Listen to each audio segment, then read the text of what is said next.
SCW.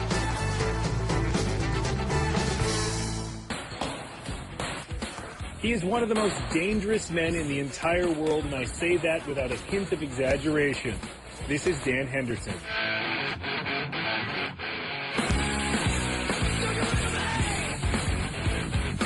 Trained in Greco-Roman style wrestling, Dan has fought in the Olympics twice and holds the Pride Fighting Welterweight Championship belt for mixed martial arts.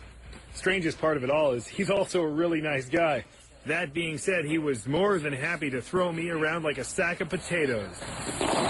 Dan is also trained as a dirty boxer, which is his way of striking fast and keeping control. I typically like to have an underhook and this collar tie, and let go of the underhook strike. You're wide open for some knees. And all I've got is one free arm. Right. Even when you have him in a perfect choke, he slides right out. Dan gave me a few tips on takedowns I won't soon forget. Then he finished me off with his chokes. You're choking you. You know, when Dan Henderson's putting on his gloves, it's time to leave. Dan will now fight for the middleweight Pride title on February 24th in Las Vegas. And if he is successful, he will be the first mixed martial arts fighter to hold 2 belts in 2 separate weight classes. He will be facing his longtime rival, Wanderlei Silva, the current middleweight champion of Pride.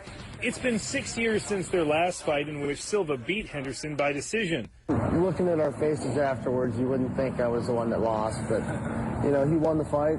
He did a good job then, and I'm much more prepared and much more skilled now than I was then. Like a choke. He's not the only one who thinks that. Brazilian Jiu-Jitsu professor John Machado has trained many Pride fighters over the years and says Dan has the edge. I think he's more mature. His mind is better prepared. You know, the mental game is the key, so you must be ready physically and mentally. The night is set, the players are ready, and like all mixed martial arts, anything goes. From the Machado Brazilian Jiu-Jitsu studio in Culver City, Jamie Chambers, KTLA News.